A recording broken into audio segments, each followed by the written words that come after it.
El presidente de Rusia, Vladimir Putin, ha vuelto a abogar por el uso de monedas regionales en lugar del dólar de Estados Unidos, debido a que, como él mismo explica, Estados Unidos ha convertido al dólar en un instrumento de presión política a nivel global. Putin lo tiene claro, el sistema financiero mundial ha experimentado cambios considerables a lo largo de los últimos años, por lo que también se debe redefinir el papel global del dólar. Soy Gabriel Bulgakov y hoy te resumiré con palabras del mismo Putin por qué el mundo debe desdolarizarse y por qué es necesario un nuevo orden mundial. Suscríbete al canal y sígueme en Instagram para compartir opiniones. Escucha a Putin, que él te resume en un minuto lo que yo expliqué en 4 capítulos de la serie El Imperio del Mal y los Amos del Mundo.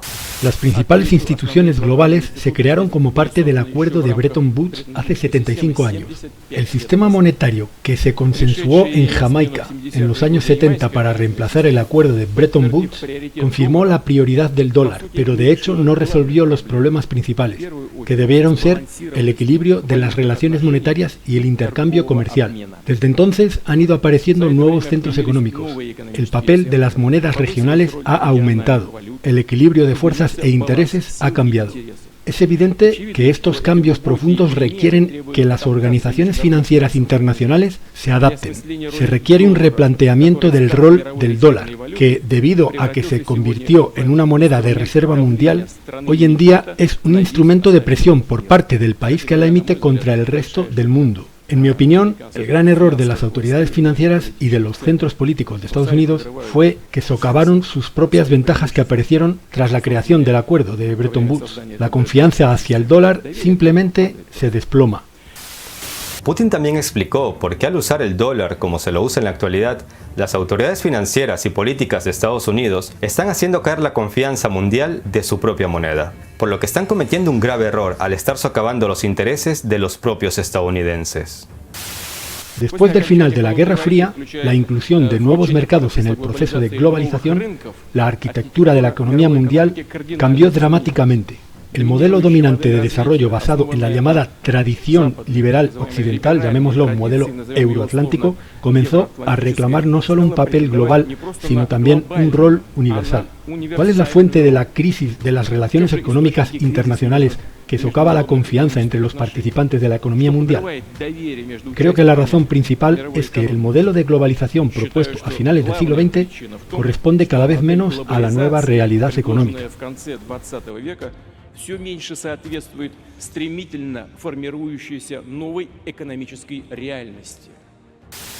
En ese sentido, Putin dice que en las últimas 3 décadas la participación de los países desarrollados en el Producto Interno Bruto Mundial ha disminuido del 58 al 40%. Eso se debe al rápido surgimiento de nuevas economías, no solo con sus propios intereses, sino también con sus plataformas de desarrollo, con sus propios puntos de vista sobre la globalización y los procesos de integración regional, que no encajan bien con ideas que recientemente parecían inquebrantables. Putin concretamente se refiere a países como China y Rusia, que en la actualidad trabajan en nuevos sistemas económicos que ya no dependen de Estados Unidos ni del dólar. Y es que tanto China como Rusia en la actualidad pueden hablar de igual a igual en términos económicos y militares con potencias consolidadas como Estados Unidos, Alemania o Reino Unido, ya que sus modelos comunistas de hace medio siglo que llevaron a la ruina a sus países quedaron en el pasado. Bueno, Putin no lo explica así, pero todos sabemos cómo quedó Rusia tras la disolución de la Unión Soviética y cómo quedó la China de Mao con sus fracasos como el gran salto adelante, donde murieron millones de personas. Rusia y China han vuelto a la arena internacional con nuevas ideas y con el planteamiento de un nuevo orden mundial, que a estas horas está a un nivel de cocción muy pero muy alto. El presidente ruso también ha reprendido a Estados Unidos por dar lecciones sobre libertad e igualdad, mientras responde con el lenguaje de las guerras comerciales y las sanciones.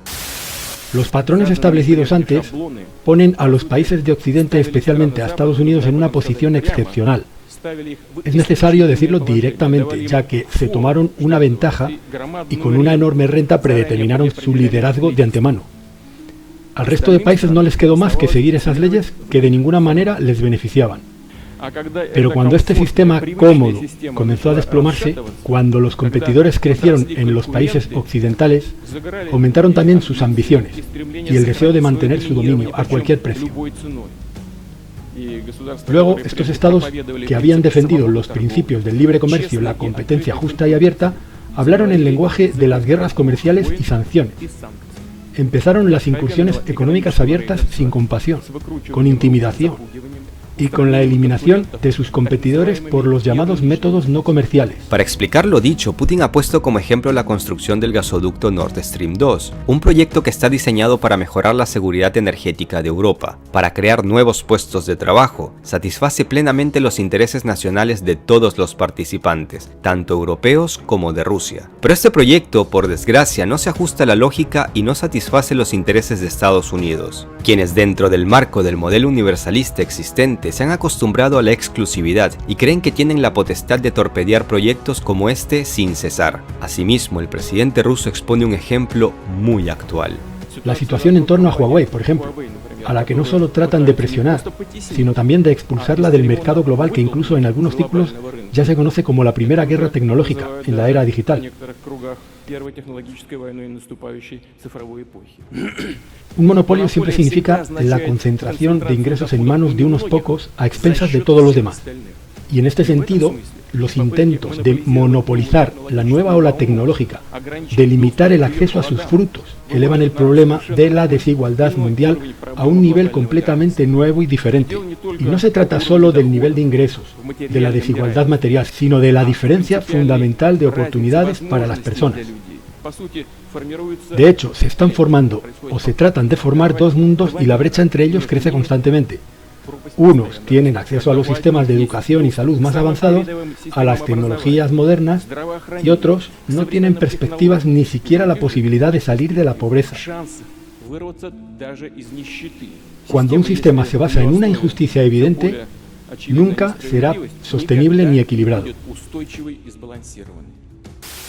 Putin tiene claro que hoy en día el mundo tiene dos posibles escenarios de cara al futuro. El primero, según él, es el renacimiento de un modelo universalista de globalización, puesto que cuando las normas internacionales comunes, que son reemplazadas por leyes y por mecanismos administrativos y judiciales de un país o de un grupo de estados influyentes, como lo hace hoy en día Estados Unidos, no hacen más que extender su jurisdicción al mundo entero, no para el beneficio global, sino para el beneficio de unos pocos. Y el segundo escenario que ve Putin es la fragmentación del espacio económico global por la política del egoísmo económico impulsado por Estados Unidos, que es justamente el camino que hay que cambiar. ¿Por qué? Te lo explica él mismo. Este escenario es el camino hacia conflictos interminables, hacia las guerras comerciales. Y quizás no solo nos llevará a guerras comerciales, sino que nos llevará a luchas sin reglas, todos contra todos.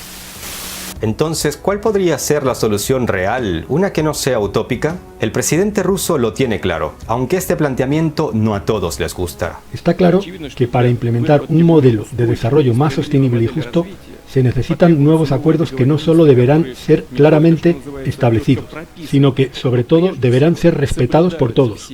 Sin embargo, estoy convencido que al hablar de un orden económico mundial de este tipo, este se quedaría tan solo en buenos deseos y sería vacío de contenido si no retomamos al centro de la discusión conceptos básicos como la soberanía, el derecho incondicional de cada país de tomar su propio camino de desarrollo. Es sobre esa base que es necesario adaptar el sistema de comercio mundial y modernizar el trabajo de la Organización Mundial del Comercio a las realidades modernas, y no para hacer daño, sino para llenar de nuevos significados y contenido otras instituciones internacionales. Putin sabe que para la regulación de nuevos acuerdos es necesario que ciertos países no impongan su único canon. En negociaciones con China celebradas en Moscú hace unos días, Putin y Xi Jinping acordaron desarrollar el uso de sus monedas nacionales en el comercio bilateral, en un contexto de tensiones comerciales con Estados Unidos. La medida adoptada por ambas partes debe de servir de protección ante las políticas de sanciones de Estados Unidos. Aparte de Rusia y China, también países como Turquía e Irán, blanco igual de bloqueos y sanciones impuestas por Estados Unidos, han decidido sustituir al dólar por sus monedas nacionales en las transacciones exteriores. Tendencia que podría hacer que la moneda estadounidense pierda su estatus de divisa de reserva mundial. Y cuando esto ocurra, Estados Unidos necesitará una guerra para salvar su moneda. La cuestión aquí es si una guerra contra China o Rusia será tan fácil de llevar a cabo como los bombardeos e invasiones a la Libia de Gaddafi o a la Irak de Hussein. Pues la verdad, no lo creo. Tal parece que estamos a las puertas de una nueva era, con un nuevo orden mundial. ¿Lo quiere Estados Unidos o no?